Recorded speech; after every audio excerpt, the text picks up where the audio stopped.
Today, my day was a nightmare. I'm overseas and I lost my passport.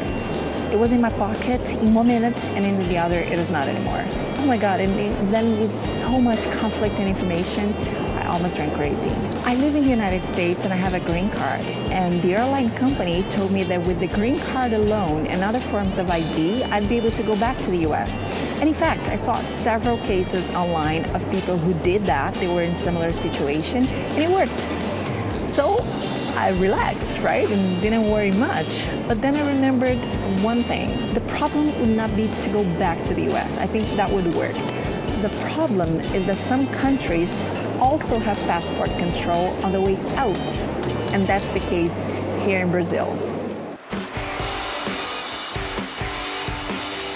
I searched everywhere and discovered I need to apply for an emergency passport, but nothing opens on weekends. Today's Saturday and my flight is tomorrow, Sunday.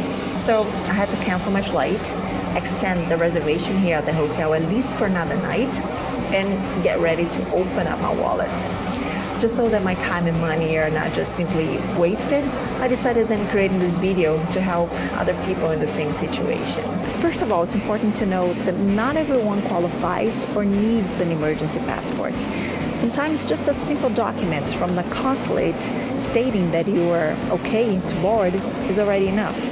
You need to check that with your consulate or embassy because it actually varies from country to country. In my case, I needed all documents as if I was applying for a regular passport, and also all documents that prove I really need to fly as soon as possible.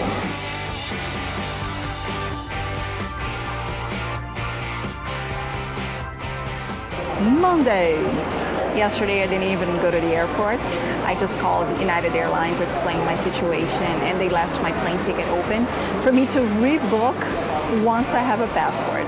So I'm now on my way to the Federal Police. That's where Brazilians apply for a passport.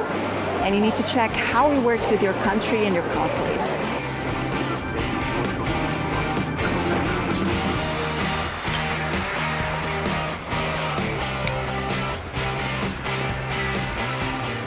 In the morning and I'm already waiting. If you're abroad, your consulate will most likely help you get back home. But in my case, I'm in the country where I was born, but I live somewhere else. So there's no guarantee I will actually get a passport today. The emergency passport costs more than a regular one and lasts anything from a few months to a year. Once my husband also lost his American passport, and the new one was only good for 3 months. Oh, something else. The idea of leaving my plane ticket open didn't work because they asked for the e-ticket number. The confirmation number is not enough. So I called back United and they rebooked me on a flight tonight. It's a huge bet that everything's gonna work. I waited for 4.5 hours, but the system is not working. What they suggested was that I go back to the hotel, check out, and go back to the police with my luggage. And just wait. You know, they're hopeful it's going to work in the afternoon. Let's see.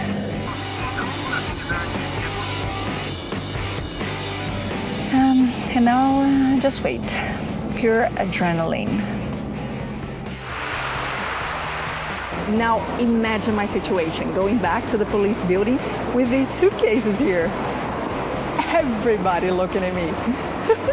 But at least I got my baby. Their system went back online and everything worked out in the end. Thank you so much.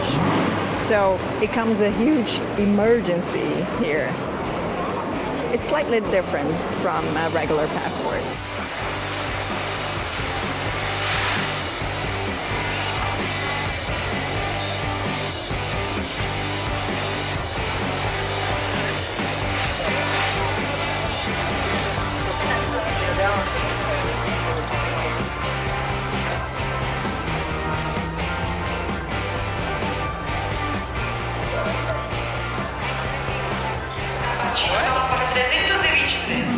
I made it here, so now I'm sure it's gonna work. And if you want to learn more about this whole process, documentation, expenses, and details in general, check out my blog, renatapereira.tv.